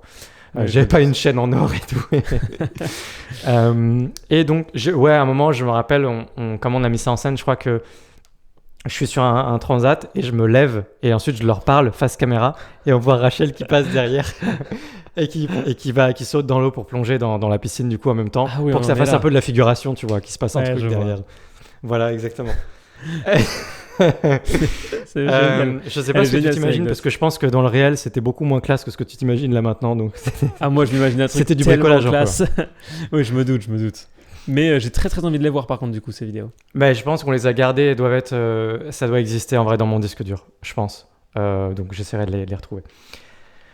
Et donc du coup, on a fait quelques publicités comme ça. Il y en avait une plus dehors, avec des gens autour. On voyait des Thaïlandais, des trucs. Enfin voilà, le pays exotique, Thaïlande, tout ça quoi. Bref, on a fait nos publicités, on a lancé. Ça n'a pas marché, évidemment. Ça n'a pas du tout marché. J'en ai même pas vendu un seul. Il s'est absolument rien passé. Et du coup, suite à ça, on savait vraiment plus quoi faire. Dans le même temps, pendant qu'on se balade un petit peu dans Bangkok, qu'est-ce qui se passe ? Je tombe sur un mec, une connaissance, un gars que j'avais rencontré quelques mois, années plus tôt, qui fait du dropshipping. Et ce mec-là, qui était déjà un formateur assez connu dans le milieu à l'époque, que je croise complètement par hasard en plein centre-ville, dans un endroit un peu classe et tout. On discute un petit peu, je lui partage vite fait ma situation, mais évidemment, au début, il monte ses chiffres. Il fait le fameux, tu sais, il monte l'application Shopify, il me montre pour voir que c'est des vrais chiffres, etc. Combien il me montre de chiffre d'affaires ? Ah là, je vais casser ton truc, donc vas-y. Non, mais vas-y, essaye de casser mon truc. Je sais pas, c'était quoi ? C'était sur la journée ? Non, c'était sur le dernier mois, mais je sais plus si c'était sur 1, 2 ou 3 mois, mais il me semble que c'était sur un mois. En vrai, j'ai toujours retenu que c'était un mois le truc. Donc. 20 000 euros ? Ouais. Et là, tu essaies de casser mon truc en disant 20 000 euros ou tu me laisses... Bah non, justement. Là, okay. Il me montre un Shopify à 400 000 euros. Ah, bien. Donc là, moi, je suis à la queue entre les jambes en Thaïlande. Je peux rien faire, j'ai pas d'argent, je suis sur le point de rentrer chez mes parents. Je croise ce mec qui est vraiment... Je dirais pas qui c'est, mais c'est vraiment le prototype du gars. Il était avec la petite chemise noire un peu entrouverte, les cheveux gominés en arrière et tout. C'est vraiment un gars comme ça. Il est gentil, hein, mais juste, c'est vraiment le gars. Je vois. Ouais, c'était. Et si je te disais son nom, je te dirais son nom ensuite en privé, tu me dirais que c'est encore plus ce que tu imagines. Vraiment, il a le nom, les noms qu'on a inventés à Dubaï, là, tu vois, quand on se faisait des délires ensemble. C'était exactement ça. Ok, je vois. Et donc, 400 000 euros, et voilà. Et donc, j'essaye de lui tendre une perche en disant, t'as pas besoin de quelque chose, de la rédaction, du montage, quelque chose et tout. Et il me dit, donne-moi ton mail et tout. Puis au final, il s'est rien passé du tout après. Et au final, bon, qu'est-ce qui s'est passé à la fin ? Il s'est passé ce qui devait se passer, c'est-à-dire que on est rentré, la queue entre les jambes, en France. On pensait que c'était nos débuts de nomades digitaux à l'étranger. Et en fait, 1 mois et demi, 2 mois après, on est rentré en France chez nos parents, sans une thune, ou presque sans une thune. Et le pire dans tout ça, c'est quoi ? C'est que la capsule, ça s'est mis à remarcher quelques semaines après qu'on soit rentré. C'est-à-dire qu'en fait, c'était juste un moment un peu down, mais il y avait toujours des ventes. Et il y avait beaucoup plus de ventes, même en SEO, sans publicité. Vraiment beaucoup plus. Et après, ça a duré pendant assez longtemps, pas mal de mois. Mais ça a continué. Et en fait, ce qui s'est passé après, où Rachel s'est mise notamment à faire de la rédaction à ce moment-là pour essayer de s'en sortir, plus le dropshipping qu'on avait, tout ça cumulé faisait qu'en fait, si on était resté en Thaïlande, on aurait pu rester en Thaïlande. Et on n'aurait pas eu de problème. Ça aurait marché. Donc, voilà comment ça s'est passé. Voilà un peu ma première expérience, ma première tentative de nomadisme digital. Les bases étaient là. Comme j'ai dit, on aurait pu rester, mais on ne savait pas, c'était un gros risque à prendre. On n'a pas voulu prendre ce risque-là. On a passé par des moments un petit peu difficiles sur le moment. Ça m'a un petit coup à l'ego, évidemment. Ça fait partie de mes expériences les plus difficiles, on va dire, sur mes débuts un peu d'entrepreneur. Ce moment où tu pars à l'étranger en disant, si tu pars et que tu brûles tes bateaux pour pas pouvoir revenir et que tu n'as pas le choix, tu es obligé d'aller de l'avant, ça peut que marcher. Et en fait, sur le moment, on a eu la preuve que non, en fait. Des fois, tu pars et ça peut ne pas marcher. Et même ce que tu imagines, le pire enfin, c'est pas le pire, mais ce que tu imagines qui n'arrivera jamais, non, je serai obligé de rentrer chez mes parents et tout, ça arrive en fait. Ce genre d'histoire peut arriver. On en parle moins, mais ça arrive aussi des fois ça marche pas tout simplement. Et ça peut bien finir quand même. Ouais. Ça peut bien finir quand même, puisque t'es rentré chez toi après un gros échec qui doit quand même faire très mal au moral. Tu rentres... Sur le moment, j'avais décidé de devenir développeur. Ah, très bonne initiative. Mais... Pendant juste, ça a duré quelques semaines, mois à peine, quelques mois, je crois, vite fait, où je me suis dit, écoute, je vais me réorienter, parce que j'ai quand même envie de bosser depuis chez moi, télétravail. Je suis quand même un mec plus dans sa grotte, ça marche bien, je pense que je peux être très efficace, j'ai un esprit qui est fait pour le code, j'en suis convaincu. Donc, je me suis dit, je vais devenir développeur, quoi, et ça va être très bien. Comme ça, je vais pouvoir à la fois avoir le télétravail, un peu d'indépendance, et quand même gagner ma vie bien, ou même peut-être très bien. Enfin, pour moi, c'était vraiment le truc évident. Même là, encore aujourd'hui, si je redevenais salarié, je serais développeur, je pense. C'est le truc où je peux rester chez moi, gagner beaucoup d'argent en faisant des trucs cool derrière mon ordi, je pense clairement, tu vois. Enfin, c'est quasi sûr. Voilà, mais ça, je voulais passer par Open Classrooms. À l'époque, j'avais commencé à m'enseigner sur les parcours et tout. Et puis, comme je t'ai dit, après, petit à petit, la motivation est revenue, notamment aussi parce que les choses commençaient à remarcher et aussi parce que moi, la motivation revient toujours assez vite, en fait, concrètement, parce que j'ai toujours pris du plaisir dans tout ce que je faisais, même quand ça marche pas. Et comme quoi, les seules personnes qui échouent, encore une fois, ça paraît bête, c'est tellement bête, mais si les gens se le mettaient vraiment dans la tête, les seules personnes qui échouent, c'est celles qui s'arrêtent. Si tu t'arrêtes jamais, t'échoues jamais. Et ceux qui réussissent, c'est pile ceux qui se sont jamais arrêtés. Donc, je pense que 95% des gens seraient peut-être déjà pas allés jusque-là, mais en tout cas, se seraient arrêtés après être rentrés de Thaïlande comme tu l'as fait. Et toi, tu as juste continué, quoi. Et même pas en te disant je suis un warrior, je suis un guerrier, je vais y arriver. Mais juste en te disant je vais continuer parce que c'est pas un échec, c'est une étape. Et Ouais, puis c'était un processus naturel aussi. Je me voyais assez peu faire beaucoup d'autres choses. Enfin, pour moi, c'était quand même une suite naturelle de continuer d'essayer de faire des trucs. J'avais conscience que ça pouvait marcher, notamment parce que j'avais déjà réussi des trucs. Des tas de trucs différents. J'avais déjà fait du freelancing WordPress à ce moment-là, du coup. Un certain nombre de sites. J'avais déjà fait du dropshipping. J'avais déjà fait un peu de prestations de services vite fait. Rachel avait déjà fait de la rédaction. Enfin, on n'était pas non plus complètement novice. On l'était, on était au début, mais on savait que ça marchait. On se faisait pas d'illusions sur le fait que tout le monde nous mentait, que c'était pas possible de gagner sa vie sur Internet. C'était évident, c'était sous nos yeux. On y avait déjà goûté. Donc moi, même quand je rate des trucs, je sais pas, j'apprends plein de trucs et je suis content en fait d'apprendre et de continuer. Le tout, c'est d'être payé pour apprendre au bout d'un moment en fait. La différence entre avant et après, c'est qu'au début, t'es pas payé pour apprendre. T'apprends et il y a un moment où il faut gagner sa vie effectivement. Donc même quand tu fais des erreurs, tu te dis c'est juste une étape, je suis en train d'apprendre. Donc c'est bien, c'est la bonne mentalité, mais c'est vrai qu'au bout d'un moment, évidemment, il faut que ça marche. Et ensuite, la différence entre avant et après, c'est qu'après, t'es payé pour apprendre, c'est tout. C'est comme ça que tu as une motivation en fait sans fin, comme moi j'ai le sentiment d'avoir. C'est qu'en fait, j'ai toujours l'impression d'apprendre de nouvelles choses. Et la seule raison pour laquelle je continue et que je m'ennuie jamais dans ce que je fais, c'est que je suis tout le temps en train d'apprendre, que ce soit purement sur l'aspect business de mon activité ou sur les compétences à avoir techniques vraiment, ou enfin, il y a tellement de verticales dans un business que tu peux apprendre dans plein de directions. C'est vraiment sans fin. Je sais pas, moi-même le juridique, c'est un truc, moi, à un moment, j'ai passé du temps là-dedans. Enfin, tout le temps, quoi. C'est vraiment sans fin. Ouais. Et voilà, quand tu as un truc qui marche, tu es payé pour apprendre. Moi, je le vois vraiment comme ça. Et c'est pour ça qu'en fait, tu n'es jamais démotivé, en fait. Voilà. Ouais, c'est vrai, je suis d'accord. Et ça me fait penser, je voulais partager aussi avec toi. Il y a quelques mois, j'ai fait mon premier mois à 10 000 euros de chiffre d'affaires. Ouais. Et quand je dis il y a quelques mois, c'est littéralement le mois de décembre, en fait.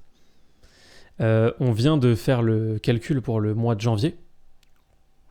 Et là, on est autour du 23 janvier et on est à 18 ou 19, un truc comme ça. Donc le mois va se finir à 20. Donc, 20 000 euros de chiffre d'affaires ? Ouais. Sur ton mois de janvier ?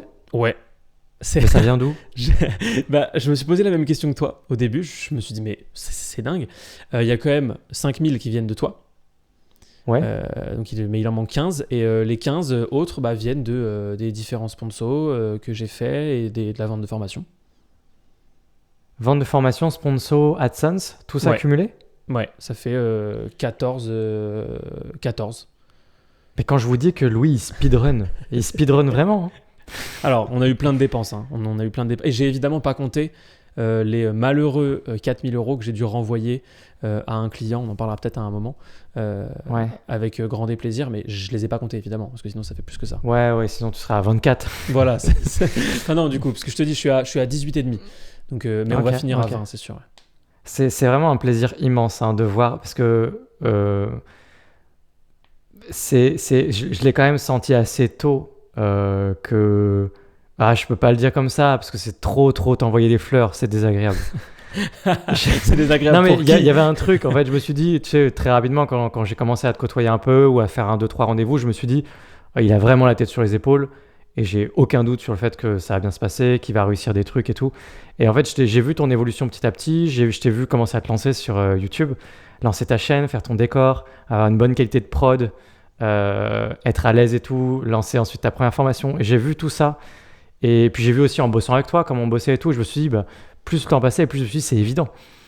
Tu vas vraiment réussir. Mais en fait, j'avais pas conscience à quel point tu allais réussir vite. C'est-à-dire que je sais pas exactement, et je peux pas vous dire, ceux qui nous écoutaient, je peux pas vous dire comment être Louis exactement. C'est vraiment la combinaison de plein de choses. Moi, je suis pas Louis. J'ai réussi beaucoup moins vite que Louis, objectivement. Même en comptant les années de galère, j'ai quand même eu plus d'années de galère que toi. Ouais. Même si au début, il y a toujours une longue traversée du désert qui est un peu plate. Tu l'as connu aussi en vérité. Ouais, carrément. Mais ton exponentielle est plus exponentielle que la mienne quand même. Et en fait, c'est vraiment un immense plaisir à suivre, en fait, de juste voir. Il y a un petit côté, c'est non pas que ce soit grâce à moi, mais tu sais, le côté, moi, je me dis, je l'avais vu, j'ai raison, je savais qu'il allait réussir. Alors, oui. Et du coup, je l'avais vu avant et je me dis plus dans ce sens-là. Vous voyez, je vous l'avais dit. Tu vois, ce côté-là. C'est-à-dire que la semaine prochaine, si tu fais 50 000 euros, je me dis, j'avais raison, du coup, je savais et tout. Enfin, oui, voilà. Alors, oui, mais. Plus dans ce sens-là, tu vois. Pour rendre une partie quand même, au-delà de juste avoir perçu avant les autres, t'as quand même aussi. J'ai vraiment senti un truc et je m'attendais pas à ce que ce soit à ce point-là. Et c'est vraiment un plaisir à suivre. Vraiment, essayez de suivre les conseils. Faites ce qu'il dit. Faites ce qu'il dit. Mais t'as quand même donné un énorme coup de pied au truc aussi, on va pas se mentir. Je pense que je l'aurais fait à un moment, ça c'est certain. Mais de la chaîne YouTube, toi. De l'activité de manière générale, mais oui. D'ailleurs, quand j'ai lancé ma première formation, je t'ai envoyé un message parce que j'ai quand même conscience du truc, du fait que tu m'as poussé dans la piscine, quoi. C'est-à-dire que moi, j'allais apprendre à nager petit à petit, j'allais faire les trucs et tout. Puis tu m'as poussé dans l'eau et je me suis dit, autant apprendre à nager une fois que je suis dans l'eau. Ouais, mais il y a des tas de gens que j'aurais poussé dans l'eau qui se seraient noyés en vrai. Ouais, mais t'as poussé la bonne personne. Ok, heureusement, sinon j'aurais été un meurtrier, quoi. Ouais, ça aurait été terrible. Mais en vrai, je sais pas, je fais la somme de toutes les personnalités que je connais dans ma vie, proches, moins proches, amis, famille, business, pas business. Et j'en connais peut-être pas 2 comme toi, en fait. Et je pense vraiment que des fois, il y a des déclics comme ça, il y a des personnalités, je sais pas, c'est la somme des expériences de ta vie qui fait la je personne pense. que tu es aujourd'hui et qui a réussi à déclencher ça. Je sais pas comment tu fais. Mais tu arrives vraiment quand même vite à prendre les bonnes décisions. Vraiment vite. Et je trouve que tu speedrun vraiment concrètement le jeu un petit peu. Je sais pas si en fait le mois prochain tu vas refaire 20 000 € ou si c'était juste un pic. Enfin, juste, il n'y a pas de juste, c'est déjà énorme de toute façon. Ouais, c'est déjà énorme. Pour quelqu'un qui vient de commencer, c'est beaucoup quand même. Après, je sais pas si t'es vraiment pas dans la moyenne, ça c'est sûr. Ouais. J'étais peut-être pas dans la moyenne non plus de la manière dont ça s'est passé. Je sais qu'il y a des gens ça prend plus de temps pour réussir. Puis là, on parle de formation sans doute, plus que du reste. Mais il y a des gens, ça pendant des années, ils n'y arrivent pas, quoi. Parce qu'ils choisissent pas le bon véhicule, parce qu'ensuite ils font pas les bonnes formations, parce qu'ensuite ils ont pas le bon marketing, la bonne personnalité qui résonne aussi pas du tout avec les gens. Enfin, il y a plein de raisons, quoi, en fait. Puis il y a un truc qui joue aussi beaucoup, c'est que moi, ça fait que quelques mois que c'est lancé, mais ça fait des années que je m'intéresse au business de la formation. Ça fait des années que je m'abreuve de tout ce de quoi je peux m'abreuver, toutes les formations d'Antoine BM que j'ai achetées alors que je vendais absolument pas de formation, tous les business que j'ai suivis, tous les types que j'ai suivis sur YouTube, je regardais toutes les pages de vente, je trouvais ça vraiment intéressant, quoi. J'adorais ça. J'ai commencé à m'intéresser avant de me dire presque que j'allais le faire moi-même. Juste parce que je trouvais ça génial de vendre de la connaissance. Il y a quand même plein de gens qui font ça et qui n'y arrivent pas comme tu y arrives. Louis, donne-nous ton vrai secret. Passer à l'action. Non. Dis-le, Louis. Dis-le qu'il faut passer à l'action. Passer à l'action, ouais. Non. Alors non, je dirais pas du tout que c'est passer à l'action parce que si vous voyez mon quotidien, et c'est peut-être ça qui est encore pire, c'est que toi tu vois pas mon quotidien, mais vraiment, non. Enfin moi j'ai l'impression d'être un énorme flemmard. C'est-à-dire que je ne c'est vrai que tu m'as dit ça souvent. Je produis rien. Je suis un flemmard. C'est-à-dire que il y a littéralement des jours où je suis censé bosser, j'ai mon truc prêt et tout. Je travaille 1h30. En 1h30, je fais une vidéo et je réponds à 3 mails. Et après, je retourne regarder ma série. Et voilà. Et ça, c'est ma journée, quoi. Vraiment. Vous voyez, en fait, à quel point ce gars est un malade. Il aime tellement humilier les gens qu'en plus, en fait, en me roulant dessus sur mon historique, il me dit « Mais en plus, je fais aucun effort. Je suis un gros flemmard. Je dors 10 heures par nuit et je regarde une saison entière de séries par jour. Et je me couche à 1h tous les soirs. Et pourtant, je fais x8 tes résultats en travaillant 2 fois moins. Mais non, écoute, c'est grâce à toi, Alexis, que j'ai réussi. C'est incroyable ce qui se passe. Non, mais écoute... J'écouterai attentivement tes conseils. D'ailleurs, non pas que tu me donnes des conseils, mais surtout quand on discute, c'est surtout que des fois tu me challenges un petit peu, tu essayes de voir pourquoi est-ce que je fais ce que je fais. Et des fois, la manière dont tu me challenges, des fois derrière, je me dis ah oui, pourquoi pas faire comme ça. Je l'ai vu. Je m'en suis rendu compte sur un truc. Sur quoi? Le mail 30 minutes avant. Oui. Je m'en suis rendu compte. Ça a marché? Non.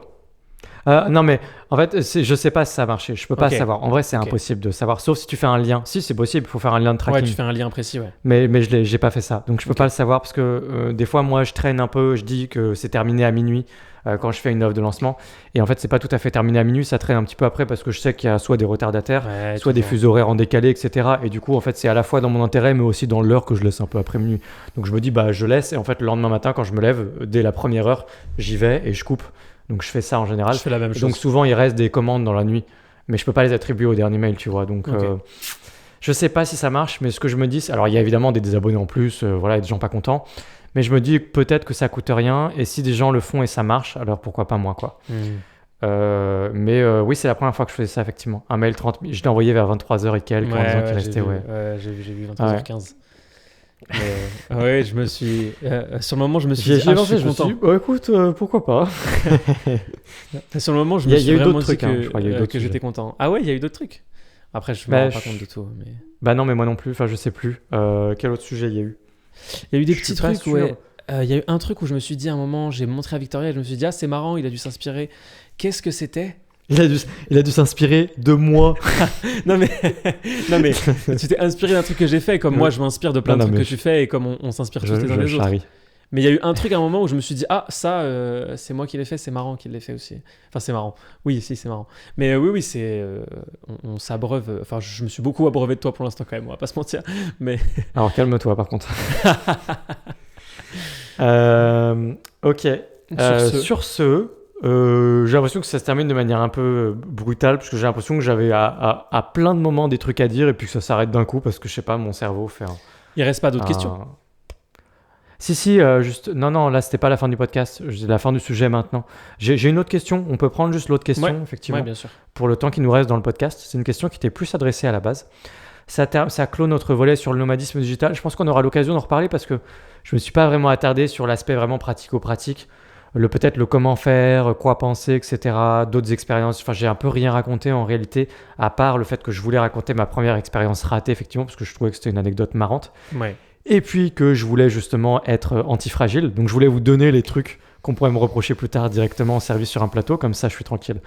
Donc j'ai testé. Ça y est, Et pour le coup, c'est vrai que ce qui s'est passé, c'était vraiment, on était vraiment en mode survie, quoi. Déjà, on s'est vraiment justifié ça à nous-mêmes en se disant, en fait, on peut le faire, mais on n'a juste pas de trésorerie du tout, quoi. On n'a pas de cash, on n'a rien. Donc c'est ça qu'on s'est dit sur le moment. Et après coup, c'est vrai qu'on était vraiment en mode survie complet, en fait. On essayait juste de survivre. Et du coup, ça n'a pas marché. Au final, on n'a pas vendu un seul. Ouais. Voilà, c'est ce qui me fait aussi vachement, parce que je suis qui je suis, tu vois, la meilleure personne que je connais sur Terre, c'est moi, et je sais que je suis pas méchant, tu vois. Donc ça me fait quand même vachement relativiser les mecs qui font ça en me disant c'est sans doute pas tous des connards. Sans doute. Ouais, je suis d'accord. Je vois ce que tu veux dire et je suis assez d'accord.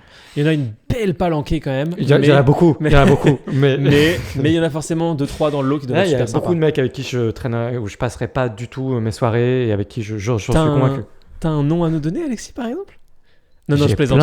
Non, mais je vous les donnerai pas. Oui, voilà, je plaisante évidemment.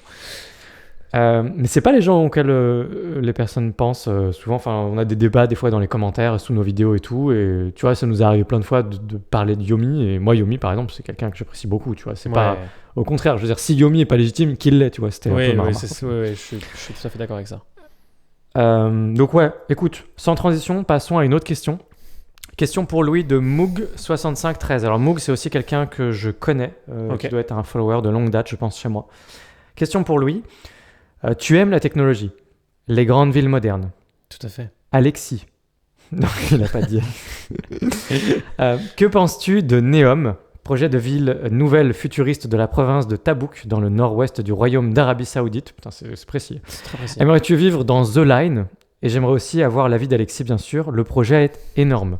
Ça va nous faire du bien de changer de sujet comme ça. Ça va nous faire vraiment... Parce que là, on change complètement de sujet. On n'est plus dans le business. Alors, qu'est-ce que tu penses de Neom et plus généralement de The Line, du coup? Neom, c'est ce qui englobe tous les projets de Smart City. Et The Line, c'est juste The Line, du coup. Il y a The Line, il y a le Cube aussi. Ça, le Cube, c'est à Riyad, ça, je crois. Ouais, mais ça reste le même... C'est le même mouvance générale. Comment ils disent, Horizon 2030, un truc comme ça, je crois. Ils ont donné un nom à leur plan pour toutes les Smart Cities qu'ils veulent créer. Ouais. Et donc, il y a les Smart Cities, j'ai l'impression de paraître un bonbon quand je dis ça. Et donc, il y a le Cube à Riyad, donc en Arabie Saoudite. Il y a The Line, effectivement, qui donne ensuite sur la mer. Et quand on arrive dans la mer, il y a aussi un musée sous l'eau et un truc... Ouais. Il y a une station balnéaire aussi faite sur une île artificielle qui a l'air juste magnifique. C'est vraiment... On dirait la maison d'Iron Man, quoi, mais juste c'est plein de petites chambres d'hôtel à Iron Man. Enfin, ça a l'air incroyable. Ils veulent faire une montagne aussi, je crois, vraiment enneigée, avec plein de neige artificielle, vraiment. Mais pas dans un centre commercial comme à Dubaï. Juste vraiment une open montagne, bar, quoi. Ouvert, vraiment, ouais. C'est juste suffisamment en altitude pour que la neige puisse se maintenir. Ouais. C'est ça l'idée. Moi, tout ça, c'est des projets qui en fait, précisément, me donnent de l'espoir. On dirait des rejetons de Dubaï, en vrai, tous ces projets. Je dirais pas des rejetons, je dirais des versions améliorées. L'esthétisme, les grandes villes modernes, machin, c'est un peu les rejetons spirituels de Dubaï. C'est plus dans ce sens-là que je dis ça. Spirituel, je suis d'accord. Mais là, on pousse le futurisme à son paroxysme. Et juste moi, ça me donne énormément d'espoir sur où je vais vivre, dans quel monde je vais vivre dans 20 ans. Parce que on pourrait en parler refais si tu veux, on se fait un petit short. Il va sûrement, Opus va nous découper un short avec ça. Tu peux refaire la phrase complète en disant The Line, ça me donne de l'espoir et tout, vas-y fonce. Moi, The Line, ça me donne énormément d'espoir. J'ai un énorme problème avec toute la manière dont sont en train de se transformer les villes occidentales notamment. J'ai pas du tout envie de vivre là-dedans. J'ai l'impression que c'est pas fait pour moi. J'ai l'impression que ça me parle pas, que ça m'appelle pas. J'ai pas envie de grandir. J'ai pas envie de faire grandir mon couple et ma vie là-dedans. Par contre, tous les projets comme Neom, The Line, la ville sous le cube, évidemment Dubaï, dans laquelle je déménage dans peu de temps. Tout ça, c'est des projets qui, au-delà de me hyper, me donnent espoir. Mais vraiment me donnent espoir. Parce que je me dis, en fait, je vais pouvoir vivre là-bas. c'est le genre d'endroit qui a non pas été fait pour moi, mais dans lequel moi j'ai envie d'habiter, dans lequel j'ai envie d'être, dans lequel j'ai envie de passer du temps, et surtout j'ai envie d'être parmi les premiers à habiter là-dedans. Alors quand je dis les premiers, pas forcément dans le premier million de personnes, mais dans les premiers à l'échelle de l'histoire. Parce que si la Terre devient complètement comme ça, déjà je pense que c'est pas inenvisageable, loin de là, et moi je trouve même ça carrément souhaitable. La plupart des gens trouvent que les ambiances cyberpunk, si on va un peu plus loin, tu vois, et qu'on va dans l'ambiance dystopique d'un The Line, c'est du cyberpunk. Mais moi je pourrais payer tellement cher pour habiter dans une ville type c'est effectivement pas du vrai cyberpunk, parce que le vrai cyberpunk est dystopique. Donc, oui, c'est ça. Le vrai cyberpunk normalement, est dystopique. Il y a des SDF, cyborgs, et tout, tu vois, voilà, c'est ça. Mais si on pousse le truc à son paroxysme, on peut se dire que la première ville de ce style-là, qui est The Line, dans 500 ans, ce sera la vieille ville nulle où les pauvres et les rebuts de la société se réuniront. Moi, je trouve que ce genre de projet est génial. Je trouve que ce genre de projet fait tellement plus de bien. Le net positif est tellement supérieur à l'impact négatif sur le monde, sur les gens qui vont y vivre, sur la consommation, sur les différents types de consommation énergétique, qui ne sont pas des sujets qui m'intéressent, mais qui sont des sujets importants quand même. Donc je trouve que c'est des projets hyper enthousiasmants. C'est le type de ville dans lequel je pourrais déménager dès que c'est possible. Et un endroit comme The Line, c'est plus que je m'y projette, quoi. C'est limite que si j'en ai pas rêvé pendant des années, et que là on vient toquer à ma porte, j'ai même pas 25 ans, et on me dit tu vas pouvoir y aller, ça va exister. Donc pour moi ça me donne. Toi tu irais vivre en Arabie Saoudite sans problème, sans te poser de questions? Sans problème. Et en Iran en Iran, ça dépend de la situation du pays. Ouais. Il faut que ce soit stable pendant quelques années. Évidemment que ça me donne envie, on en a déjà parlé, si ça ressemble à Prince of Persia et que je peux avoir un penthouse Ikea, évidemment, tu vois. Mais il faut qu'il y ait ces deux conditions réunies, et là pour l'instant ça ressemble ni à Prince of Persia ni à des penthouse Ikea. Pour l'instant ça ressemble à des films de guerre qu'on voyait quand on était petit et des reportages avec des jambes coupées. Donc malheureusement, bon voilà, non, je caricature évidemment, c'est bien moins pire que ce qu'on pense. Mais quand même. On en parlait l'autre jour en plus en se disant justement. Ouais, tout à fait. Bien moins pire aussi que ce que bien les moins gens pire. pensent. Ouais, bien sûr. Mais voilà, même c'est si des tout projets n'est pas hyper rose du tout, enthousiasmants. effectivement. C'est des projets hyper enthousiasmants, des projets qui me donnent envie, et je serais presque prêt à ouvrir une chaîne YouTube de vlog une fois que The Line existera, pour aller vous faire des vlogs de la vie à The Line, quoi. Je pourrais éventuellement être ce gars. Ici The Line, ici Neom, ça serait la chaîne. Exactement, ici Neom, ici The Line. Un peu moins enthousiasmé par le cube. Ici Dubaï. Moi, ce qui m'enthousiasmerait énormément, figure-toi que Victoria y a pensé. Ici Dubaï ? Ouais, mais je pense pas qu'elle le fera.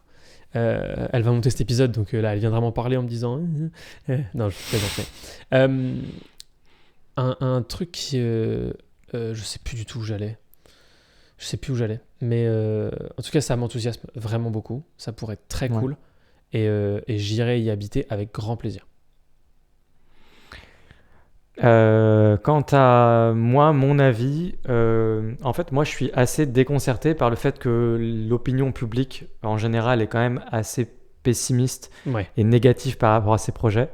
Ça me peine beaucoup parce que j'ai aussi l'impression qu'en grande partie les gens en fait perdent vraiment leur âme d'enfant et ont juste pas envie que ce genre de grand projet futuristique voit le jour, peut-être pour les mauvaises raisons. Parce que on va pas se le mentir, je pense que la première raison c'est quand même une raison environnementale. Les gens pensent que ces villes seront pas du tout écologiques, que c'est un non-sens total pour l'environnement, etc. Et c'est qu'en fait, ça veut dire que les gens n'ont pas envie d'y croire. Parce que, évidemment, ces projets font leur promotion sur du carbone négatif ou carbone neutre, etc. Et moi aussi, je suis sceptique. Bien sûr, comme tout le monde. Au fond, nous, on se dit, ils se foutent pas un peu de notre gueule. On le pense tous, ça. Mais c'est pas parce qu'on le pense qu'il faut que ça devienne notre opinion sur le... Enfin, je veux dire, pourquoi est-ce qu'on n'aurait pas envie que ça existe ? Et en fait, moi, mon opinion sur The Line et tout ça, c'est que j'ai envie d'y croire. C'est ça, mon opinion. C'est que j'ai envie de croire que c'est effectivement un prototype de la ville de demain. Contrairement à Louis, je pense pas du tout que la planète Terre va se recouvrir de ça uniquement, ou peut-être dans 2000 ans, je ne sais pas. Mais aujourd'hui, je n'y crois pas du tout. Mais par contre, j'ai envie que ça existe, j'ai envie d'y croire. C'est vraiment le genre de ville... En fait, si tu présentes The Line ou des villes comme ça à des enfants de quelques années, ils vont tous trouver ça extraordinaire.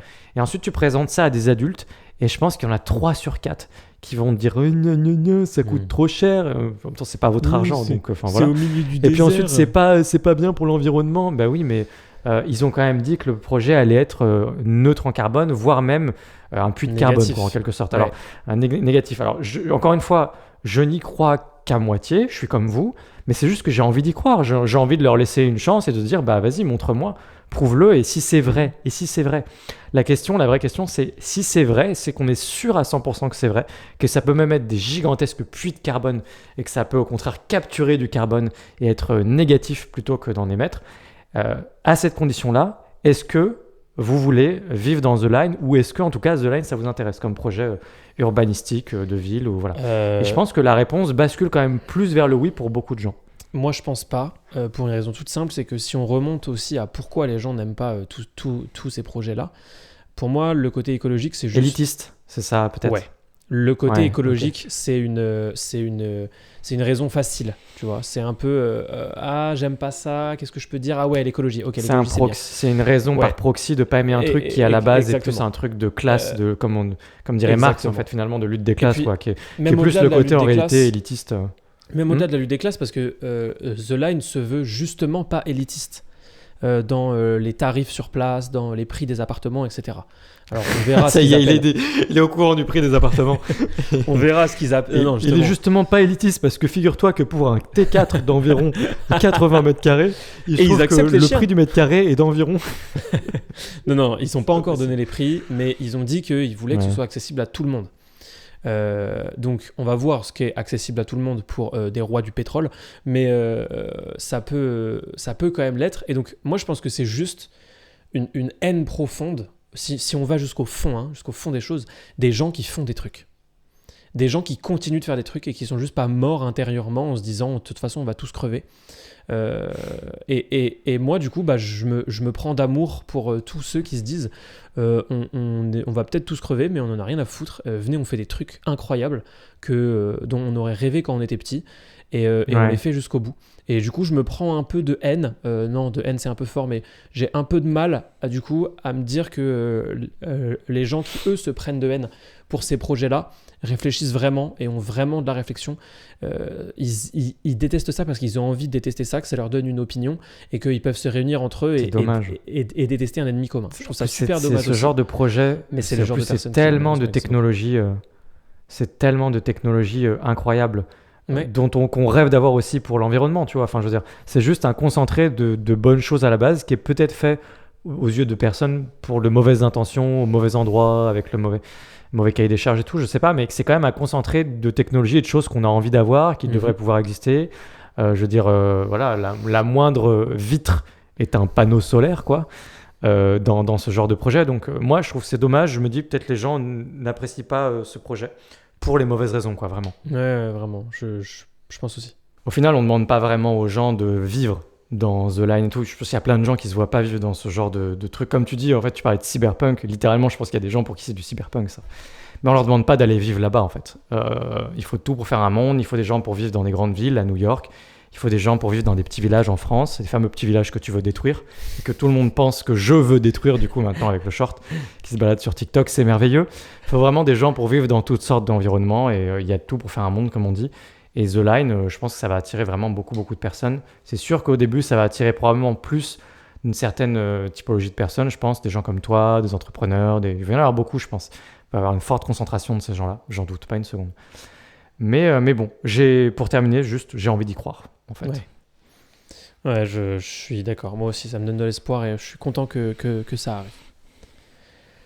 Et les Smart Cities, en général, c'est incroyable. C'est démentiel. Hein. Quand tu regardes tous les projets de Smart Cities qu'il y a un peu partout à travers le monde, les villes incroyables du futur qui se construisent, il n'y a vraiment pas qu'en Arabie Saoudite. Hein. Il y a des trucs partout. Je sais que j'ai vu des trucs en Égypte. J'ai vu quelque chose en Indonésie, mais peut-être en Indonésie, je confonds avec le fait qu'ils veulent reconstruire leur capitale parce qu'elle va finir sous l'eau ces prochaines décennies. Donc, ils reconstruisent leur capitale ailleurs, Jakarta. Et plein de villes comme ça dans le monde où ils font plein de villes intelligentes comme ça et franchement ces projets sont absolument démentiels, ils sont incroyables. Après je pense que toutes les villes intelligentes, toutes les smart cities n'ont pas le même capital antipathique que l'ont celles qui sont en Arabie Saoudite parce qu'elles sont en Arabie Saoudite aussi, oui, quoi. mais c'est toujours et comme qui ça. s'est construit en plein milieu du désert et tout, ce qui a l'air complètement what the fuck, donc ça je peux comprendre, voilà quoi. Ouais, c'est Moi, j'ai beaucoup de mal avec ces fausses raisons là. Mais oui, je comprends que les gens aiment les fausses raisons. Bon, écoute, on conclut là du coup. Ouais. Merci beaucoup d'avoir écouté ce podcast. Si vous a plu, n'oubliez pas de nous laisser une évaluation. Rendez-vous sur Apple Podcast, ça prend vraiment 1 minute et 30 secondes, pas plus. C'est hyper rapide, ça a un impact très important pour nous, pour le référencement du podcast. Vous mettez ne serait-ce que, tous ceux qui vous nous écoutez là, vous nous mettez peut-être ne serait-ce que 5 évaluations parmi vous. Et je pense qu'on gagne des dizaines de places dans un classement de podcast, dans une sous-catégorie. Enfin voilà quoi, c'est... Il faut vraiment nous laisser des avis, c'est ça qui fait une grosse différence pour nous. Donc vraiment, si vous prenez du bon temps avec nous, n'hésitez pas. Et n'oubliez pas aussi de nous poser des questions si vous voulez qu'on y réponde dans les prochains épisodes. Si tu as un mot de la fin, Louis, je te le laisse. Sinon, on conclut vraiment et on dit au revoir aux gens qui nous écoutent. Merci à tous, merci pour les questions. Et l'avis, même si vous dites que c'est une bonne idée de le faire, faites-le immédiatement. C'est-à-dire que là, je vais finir ma phrase, Alexis va dire au revoir, je vais dire au revoir, vous fermez l'application, vous allez dans Apple Podcast, vous mettez l'avis et après vous vous détendez, vous passez une bonne journée et vous passez peut-être à l'épisode suivant s'il est déjà sorti. Merci à tous d'avoir suivi Entre deux, épisode 9. Ciao. Au revoir. Tu dis au revoir aussi, t'avais dit. Au revoir tout le monde.